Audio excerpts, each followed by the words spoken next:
than and then And then you have those who are constantly joking around. yes, You know? so you don't know if they're hurting when they're hurting. Right.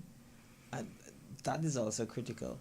Absolutely. So that is why we have to do a lot of check-ins with our children, especially our boys. Yes. Because the girls, they are nurtured. We are socializing them to speak about the hurts, speak about the issues that they're facing. But our boys are often saying, we often tend, even if we don't say it in our words, man up, man, tough up. Yeah. Get with it. Fall in line. You don't see a boy crying. You don't see men crying. So why are you being like you're a softie? Softy. Yeah, you're And- soft, man. And they even call them, sometimes gets bad, they call them girl. They call them Yes. And sometimes we even use some slangs that are kind of all, yeah, degrading. degrading. Yes. Yeah. So they can come across as the victims. They are really. And what we want to do is that to encourage them to have more healthy ways, healthy outlets for these emotions that they're feeling. So I'll tell you something else. In the 2012 report by the United Nations Development Program, the UNDP, it highlighted that young Caribbean males are disproportionately involved in violence, both as victims and perpetrators. And they have been finding that a lot of these bad behavior that they are exhibiting is because of the emotional suppression, poor communication models, and harmful definition of masculinity that we spoke to earlier, being that stoic, strong, silent person, instead of learning how to express your emotions. So because of this, they tend to engage in not just substance abuse, and our boys do that too, but risky behavior. And we want to change that narrative. We want to raise emotionally strong boys because they become our future husbands, fathers, community leaders, and professionals. So we're going to want to, how do we change the narrative then? That's the question that's on the table. So we want to begin by starting early. So from a very young age, we want to equip them with the emotional language. So we want to name our emotions. Hey, you're looking rather happy today, or you're looking a little sad. What's going on? And we want to socialize them to learn to name their feelings. Because the first thing you want to do in order to name it is to recognize it. We want to model it. So maybe you come in and you say, boy, I'm really feeling so down today. I missed a deadline at work and it's really bothering me. And then you model for them how you soothe yourself. Do you use positive affirmations to say, well, I'll definitely have to do better tomorrow. What are some things that I can do to change the way I'm feeling? I think I'm going to spend some time with my children and, just relax a little, and then I'll get started again. So you want to validate the fact that you're sad, that they are sad, or that they're hurting in some way. So you don't just shun it off or shut it down and say, oh, you look a little sad today, but never mind. I know everything will be better tomorrow. And you just kind of shut it off right there. No, give them an opportunity to express what is the emotion, how does it come across in their body. Are they feeling the tension in their stomach? Or are they having a headache? Acknowledge that they are having that emotion, acknowledging that it is affecting them maybe physically, and then getting them to talk about it and deal with it, find solutions for it. So it's okay to cry if you're hurting. You fell and scraped your knee. It's okay. It's okay. Yeah. Normalize it. Yes. So you want to encourage that open communication. Yes. Let them know, hey, things didn't go quite so well. So they don't only share their victories, but their challenges as well. It's okay to talk about those areas of failure because then you can get help in finding solutions. Yeah. It's failure is not final. No. It's not final. It is opportunity to grow. To grow. So I met a friend, never met him in person. I have a couple of friends like those. I just meet them Okay. online and we became like good friends. Mm-hmm. And John Parson, uh, North Carolina, he said to me, Dwayne, I don't treat things as failures or disappointments. I see it as education. Mm. I'm constantly Beautiful. learning. Mm-hmm. I'm constantly learning. So if something didn't work out this time, Mm-hmm. I see it as One way not to do it. one way not to Or do it doesn't work. One way it doesn't work, yes, yeah. How do I do it the correct way? Differently. And that is so a very vital lesson Yes. on the road to resilience for our children. Yes. Yes. I often share stories about Einstein and other persons who have failed so many times, Yeah. countless number of times. Yes. I wonder how they found the motivation to keep going. Look at the guy, the colonel who created the KFC. KFC, yes. And, you know, they have faced rejection, they have faced failure, but they found a way to keep going. Mm-hmm. And that's what we need to encourage our children, our boys Mm-hmm. to do. Find a way to keep going. Hey, it's not the end of the world. It's just one more way that you have learned that it doesn't work. Mm-hmm. How are we going to move forward? What's another way we could look at it? Mm-hmm. And you want to avoid judgment. Yes. So many times as parents, as caregivers, as teachers, we want to be critical about the baby. So you didn't see that wouldn't work. Mm-hmm. Why did you do that in the first place? Mm-hmm. No. You want to encourage them. Okay, so that didn't work. What next? Sophia, say you grew up in a family or you grew up in an area where those critical comments were just the norm of the day. Mm-hmm. And now you're learning these new skills. Mm-hmm. Sometimes it even feels hypocritical to do the right thing Yes. because of how you were socialized. Mm-hmm. Mm-hmm. It can come across like that. Yes. But- Sarcastic. yes. But practice makes you better at it. Yes. And you recognize the negative impact that those critical, harsh comments have on our children, Yes. especially our boys. And so we don't want to do that anymore. Mhm. We don't want to perpetuate the evil, but we want to make a change and be more affirming in our comments. And even if they were not successful, you can simply say, boy, that was brave. That attempt was so brave. Yes. You know, I would never have dreamed of doing it that way. Yeah. But that shows your creativity Yes. and your flexibility in thought. So, Yes. very good. Mm. Let's keep going. What's the next step? Yeah. What will we try this time, you know? Yeah. So you want to to affirm them for even the things that they have done already. Mm-hmm. I mean, they have not yet met the goal. They are not yet successful, but it's a process. It's a And you process. reward and commend them for their growth. Yes. Now you want to help them to see that it is possible to do the things that we're asking of them. Mm-hmm. So That you have is- to do them. So you have to model it. You have Yes. to be a positive role model. Yes. You can't be expecting your son or your child to be responsive emotionally when you shut down your emotions. Yes. Yes. So practice what you preach. Mhm. Be willing to be vulnerable and speak to the different times when you're experiencing different emotions, because we only want to talk about the good things, the happy thoughts, the happy occasions. But what about the sad ones, the times when you're disappointed, frustrated? Mhm. A lot of times our children get frustrated because there's so much going on at any one point in their lives, and they do become overwhelmed. Yes. How are we teaching them to deal with this overwhelm by the way we deal with our situations Yes, of overwhelm? Yes. Yes. That is so, so important. So you want to normalize the fact that we experience hurt, Mm-hmm. disappointment, sadness, frustration, overwhelm. And it is so much more powerful when they see it than when we preach it, Mm-hmm. Mm-hmm. Mm-hmm. you know? Yeah. Because they say, if daddy can do it, if mommy can do it, I can do it too. Most times your child might become your child is a mini you, Absolutely.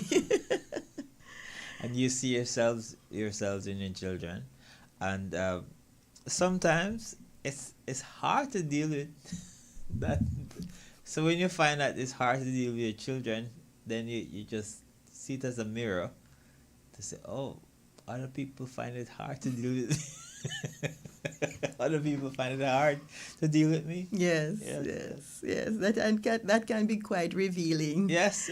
And that's when we need to be empathetic. Yes. Practice Understanding, empathy. yes. Yes. Because you're seeing now how challenging others are finding it to cope with you. Yes. And yes. so this challenge that you're seeing that your child, your boy is having, you can at that point practice empathy, sitting down with them, being on their level, not towering over them, standing, looking down, but sit down, be on their level, whatever that level is. Identify with them. Let them know that you recognize that they're upset. And use it. And yeah, and use it that as a time. mirror to check yourself, to fix yourself. Very important, yes. We all have shortcomings. Yes. And this is a time when we can teach them that it's okay to show our emotions. Yes. Tap into our emotion and talk about it, communicate about it. And so in this way, we will be reframing what a masculine person looks like, masculinity. So it's not just about the macho, this strong, being in charge, take command, but having that side where you check in with your emotions. A lot of our characters on the media, when it's male, they tend to come across as the hero, the strong, silent type. Let us give our children, especially our boys, a different model. The real thing. The real thing, The real yes. thing, yeah. So we want to provide a safe emotional space and let them talk about what it is that is happening to them freely. Freely. Even if you don't agree with it, even Yes. if you're wondering to yourself, why is this child feeling this way after all that I've put in place to support them? Still listen without judgment and pray. Sometimes a lot of prayer. Yes, absolutely. So Fervent. sometimes we don't always have to be present, Yes. but we can create a calm corner in our home or calm area. That can simply be a chair that whenever they go there, they're having a challenge and they just need to calm themselves. You can put some fidget toys there. This can be mirrored in the classroom as well. Some persons, they use a carpeted area and the child sits low on the carpet and they have their squeezy ball, their blanket. Some persons have, a special blanket that they will wrap themselves in. We also have weighted blankets that gives the impression of a hug. So there are different things that you can put there, but just having that safe space where the child can go and decompress. Would you encourage going and isolating in their room? With check-ins, it's, because they do find their room to be a safe place, but you don't just want to just lock doors. No. They must still be accessible, and they must know that at some point somebody is going to check in with them. Because if they are just left on their own, it also communicates that people don't really care enough to check in with them. So it should be normalized. It should be a practice. It should be a custom that even if you retreat to your safe space, be in your room, you must be accessible. And it's okay for your parents, your siblings to check in with you if you're in there for a prolonged period of time. Because as you started with the narrative earlier, when the father didn't hear any activity going on in the room, then he checked in and found the child hanging, So you don't want any negative thoughts to take over and the child act on them. Yeah. You want to let them know, hey, you're going through a rough time. You have communicated that you need some space, and that's okay. But give us the latitude, have that understanding that we're going to check in on you. Yeah. Or I was just checking to ensure that you're okay. Yes. How are you feeling now? Right. Yeah. And maybe at that time they're ready to talk about it. Yeah. Mm-hmm. So praise them for efforts that they make to Mm. communicate their emotions. Yeah. Commend them, because when children, your adolescents, also they're rewarded or commended for something, then you'll see more of that positive attitude. Mhm. So you want to likewise celebrate the empathy that they show. So if I'm not feeling good and I retreat to my room just to have a little solitude to deal with my thoughts, and my sibling, say my sister, comes in to check on me, then as a parent, I would commend that sister for checking in. I would also want to commend, if the child opens up and begin to communicate now, I would commend that child. Hey, I'm glad you were able to calm yourself and get to a place where you can talk, communicate how you're feeling, so that we can reach a solution. We can work through it together. Even if you don't get to a solution, but it's like you're starting the process of addressing the situation, then that's helpful as well. How about using words of gratitude, like thank you for doing this, thank you for doing that? Absolutely. Yeah. So thank you for checking in on your brother and seeing that he's okay. That was really good. And thank you for opening up to me. Yes, It means absolutely. a lot. Yeah. Yes, and teaching them emotional regulation skills. So you're going to set boundaries with these as well, that we may not be able to go for a walk, but maybe you can do some exercise in a part of the house or your room that you can, just exert some of the pent-up emotions that you're feeling and get to a place of calm. So what are some of the calming strategies that we can work through? Well, some people find it very, very helpful to do deep breathing, whether you're an adult or a child. Okay. That's always very helpful. And it's good to do it the right way. I find that some people, they are very shallow in their breathing, and so they don't get the calming effect that they need. So you want to breathe in through your nose, and you have two options of breathing out, through your nose or through your mouth. For some persons, it's more calming if they do it through the mouth, even though some persons recommend breathing out through the nose. When you breathe in, you want your belly to extend. When you breathe out, your belly retracts. So it would look something like this. Like a balloon. Yes, like there's a balloon in your tummy. So it would be in, and you hold, I guess in the and then you breathe out. I guess in the holding phase, you get a chance to even think.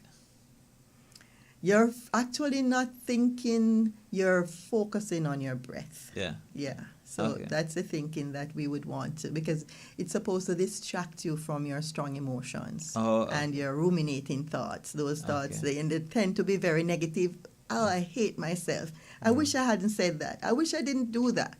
It tend to be very negative. So you want to calm yourself, distract yourself from those thoughts and that strong emotion. Allow your body to reset. Yes. All right, we're up on a break. It's now 8:29 and 45 seconds. And we hope somebody will call. And the number to call is 945-9029, 945-9029, if you want to share in the conversation. Please call us after the break. We have a couple of messages, and then you could give us a call at 945-9029. Or you could send a WhatsApp if this is impacting you. You have questions to ask to 517-1122. That's 345-517-1122. And let me say good morning to our listeners, our viewers on YouTube, CIC Media KY. When your daughters start to face those challenging moments in life and need that extra bit of protection, give them Curves sanitary napkins. Curves are cotton soft, super absorbent, breathable, and have 4-wall protection to keep them feeling dry and fresh throughout the day. Curves sanitary napkins offer all-day comfort and protection. when it matters most.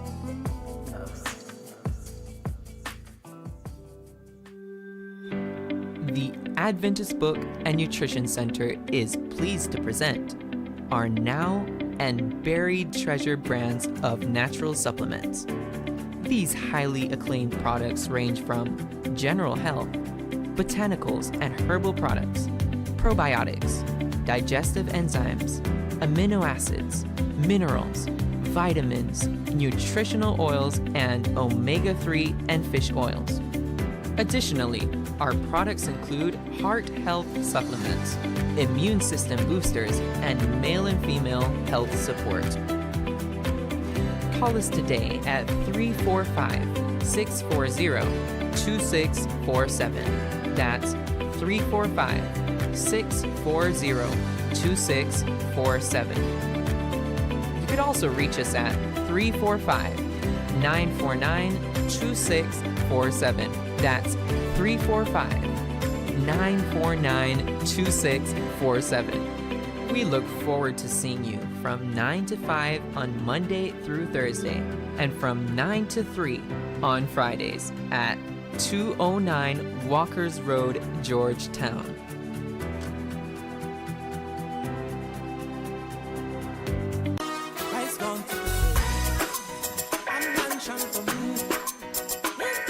Clarity Entertainment presents the free Jamaica Independence Gospel Concert. Saturday, August 2nd at 7:30 p.m. at Compass Green, Georgetown, Grand Cayman. Featuring Joan Flemings and Alex Souls, backed by live local band. Bring your family for a night of full worship, culture, and celebration. Sponsored by Grace Kennedy Money Services Western Union, Popeyes, KLAS Crane and Equipment, KDP Construction and Colors, Crown Events, Custom Graphics, Brady's at Law, Flash Out, where luxury meets the eye, Kmart Discount Store, Gas General Automotive Service, Welly's Chill Spot, Lasco, Rodney's Car Rental, Wyatt's Construction, 87.9 FM and Clarity Entertainment. Freedom, Faith, Fellowship, August 2nd. No miss it. All right, it's now 8:33 in the morning. Welcome back to Family Matters. We did have a caller, Sophia. Okay. Awesome. While we're on the break, I did Oh. instruct that we shouldn't call until after the break. When I tried to get the phone, the call was already gone. So caller, please, you could call back 945-9029. That's 945-9029. And we'll be happy to share. Yes. Yes. So Sophia, again, we were checking on our children, checking on our boys. Yes. Make sure that they're all right. Have an open door policy where they can come and share just anything with you. Yes. Because the thing that they bottle in themselves could be not only detrimental to them, but to the entire family. Yes, absolutely. So what are some reasons why we want to have that open door policy? It's because we want them to be able to express their emotions, to be emotionally expressive. When we kind of just sideline them, it communicates a feeling like, I don't really care. Yes. You don't matter. And that's not what we want. We inadvertently communicate the wrong message. You know, instead of saying, you know, it's okay to show your emotions. It's okay to speak about your emotions. Then when they suppress it, because I was even having a conversation with a young man yesterday, and they're saying that, you know, so much is happening to them at school. They sometimes are teased by their friends. You know, they have come roasting where they put down each other, and the competition is to see who can say the most hurtful thing, even without meaning it. And those things are what they see a lot of times on Yes. social media, you know. Yes. Yeah. And they forget that words have power. So Yes. in your mind, you're thinking, okay, what is the worst comeback I can give to Yes. that comment so I win the roast? Yes. But then they're not remembering that when you tell your friend, oh, you're so ugly Yeah. that nobody wants to talk to you. Yeah. What message are you sending to that child subliminally? Yeah. Yeah. The child can then begin to question, do they think I'm ugly? Yes. Yes. Is it that Sometimes one of those messages Yes. doesn't come across as a joke anymore. anymore? And sometimes because of how they are treated by their friends in the different contexts that they go to. So maybe the friends at church treat them a particular way. They then might start to think, oh, maybe that's why so-and-so didn't want to speak with me. And it escalates from And there. not only that, sometimes in the homes, let's say the person has some deformity in their nose or some abnormality, abnormality in the with the nose shape, and that was echoed at home probably in a more casual joke form or whatever, and then it didn't feel so comfortable at home, but you laugh because it's home. And then in roasting, someone magnified that and amplified that and make it and really terrible with it. Yes. That because of the insecurity from home, it now becomes stronger when you hear it out there, Yes. and it's no longer a joke. Exactly. So It becomes real. It it becomes a becomes part real. of their Yeah. reality. Yes, yes. And that can be so damaging. Yes. Let's look at another situation where in the Jamaican context, in the Caribbean region, we tend to value when persons have on flesh. Yes, You know, yes, yeah. I remember hearing people say, You look you look good." healthy Yeah, yeah. when the person has on a little weight. Yeah, yeah. You and look so, good. yeah, you look good. It was communicated like if you're slim or too slim, that was undesirable. Yeah, you're Yes. malnourished. Yes. You're starving, something wrong. You're sick. Yes. And here is a young lady who was growing up in a household where the mother was fat, the sister was fat, persons around them were fat, and that young lady was on the slimmer side. And then there was a song that came out called Krokum Krum. I don't know if you... Yes, and so that became the young lady's pet name, Krokum Krum. And it was done in jest, but over time that was internalized as a negative self-image for that young lady. And all that young lady wanted to do was to gain a little weight to be accepted. And so, of course, that would feed into her behavior. She's eating more. She's praying and hoping to gain some weight. What she doesn't realize is that over time, that binge eating is going to result in behavior, becomes a habit now, which then can be later difficult to control. If you're accustomed to eating a pound of chicken, it's going to be challenging to change that, even though you have gotten to the weight, the desired weight that you want. And so that weight issue became problematic because now she was weighing more than she had desired. She got more than she bargained for. And you know what's worse than that? She might end up in a jurisdiction where it's not the thing. Yes. Fat now where. And so that resulted in an unhealthy self-image. Yes. And struggles with the person's body, how they view themselves, and with weight and diet and all of that. So we have to be very kind with our words and actions. So suffice it to say, when we are growing our boys, we really, really want to watch our words. Yes, yes. We want to watch our body language. We want to be kind, be gentle. Not that you're going to be growing a soft boy, a mampy-pampy boy, but you're still going to inculcate in them the desire to be strong, Yes. to be responsible, to be be real. accountable, to be real. Yes. And a part of being real and authentic is to be real with your emotions Yes, as well, yes. and to normalize it, to let them know that yes, it's okay to show and talk about your emotions. Because this flip side of that is that they're going to bottle it up, and this can lead to aggressive behavior. Yeah, it might come out in a punch. Yes. And also, apart from that, it can lead to depression and anxiety, Yes.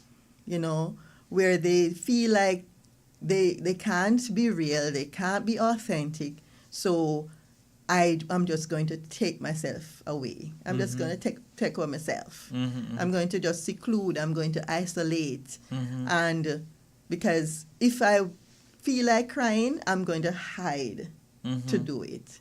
If I feel sad, I'm going to hide and just be by myself. So they suffer in silence. But today we want to give them a voice. There are some guys who we spoke about it earlier, and I've seen some of them in their adult years who are very comical, and they find pleasure in, or acceptance, I should say, not necessarily pleasure, acceptance in clowning around, doing stuff, acting what we call a fool, and they find acceptance in that. And then it's hard to identify when they're hurting. Yes, because they're masking. They're masking it. Yes. They're masking it on the being comical. I remember one such person I was speaking to one night. I'm able to see a smile beyond the teeth. So if it's just the teeth smiling and the eyes are sad, I know it's masking. And I remember I was speaking to the young man, and when I heard his history, when I heard his childhood, I mean, he cried and he wept. Like I almost felt sorry that I opened up this can of worms, because I didn't feel equipped to deal with it. I gave him a hug, and that might have been one of few hugs that he has had.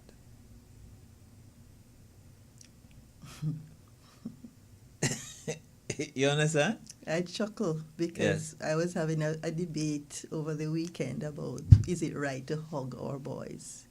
Is it right to kiss our boys as fathers? Yes. And I really am so happy that you've said that. Yes. It is okay to hug your son. And this was not a boy, this was a big man. Yes. Yes. Yes.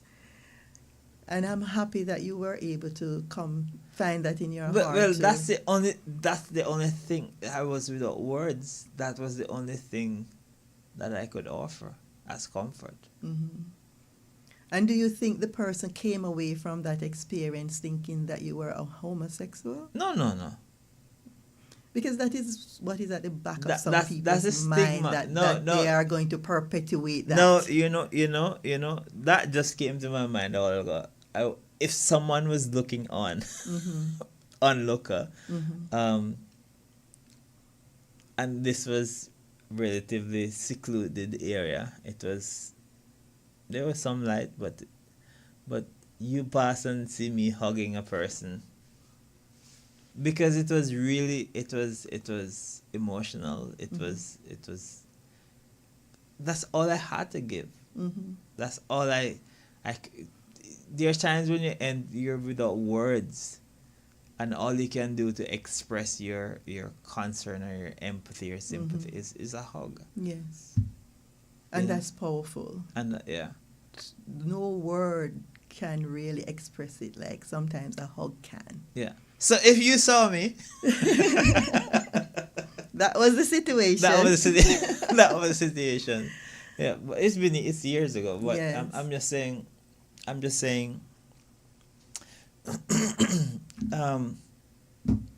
that it's okay to hug our boys. It's and it's okay. necessary to hug our boys. And people can differentiate when it's sexualized from when Yeah. it's not. And when you ask your child or whoever if they're all right, make sure you have time Mm-hmm. to find out if they're all right, to listen. To listen. Don't just, are you all right? And just No. no. Make sure you have time. Yes. And sometimes they don't need solutions. They just need a listening ear. Yes, To yes. just vent, to just let it all out. And that's okay. Some people are afraid to ask if they're okay, how are things going, because they fear that they don't have the solution. Mm-hmm. Don't let that fear stop you. It's okay not to have the answer. And it's okay to tell them that you don't know how to solve it, but you're going to brainstorm and look for solutions together. Mm-hmm. And you become a part of the process. And that builds intimacy. Yes, yes. Being real, being Yes. open, making yourself vulnerable to let them know, hey, I don't have all the answers, but it's something that we're going to work on together. Mm-hmm, mm-hmm, mm-hmm, And that's okay. mm-hmm. Because it builds that connection. It helps them to know, to see that, yes, you can be masculine, you can be male, you can be strong, and still not have all the answers. You can be strong, but still make mistakes. It's okay. We grow from our mistakes. We move forward with strength together. Mm-hmm. One of my closest friends is probably 70. We talk almost every day. And the more we talk, I realize how much we both help each other. You find out that there were so many things that was missing in his childhood life. He sees me as a son, but more as a friend than a son. And we share, and we have so many conversations. And one of the things that I appreciate with him, he'll call me and it's a Utah, and whatever it is, and sometimes we come upon some revelation, and he would cry. He would cry openly. It's not like he would just say, all right, we call it back or whatever. He would cry, and I find that just taking the time out to be real with people and to be and just to be genuine with at least 10 people that you deal with, it makes a big difference. Huge difference. Just be genuine with at least, you probably can be 10. With 5. They say if you find 7 good friends in your lifetime, then you'd have lived a good life. And just be real with that. Yes. Yeah. Because a lot of our connections are they're on the surface. Mm-hmm. So we want to dig deep. We want to go deepen those relationships. So that's a good challenge, Dwayne. Yes. Deepen more of your relationships so that we can help each other. Because that person that you are relating to is quite mature, nearly 70, you say. You're probably middle-aged. yes. And so that connection that you have with that more mature male can feed into your relationship with your With son. my child, yes. Because you can then realize that if it's okay for that person to be vulnerable and open, Yes. then you can encourage this, foster this with your son, so that you can bond on a deeper level.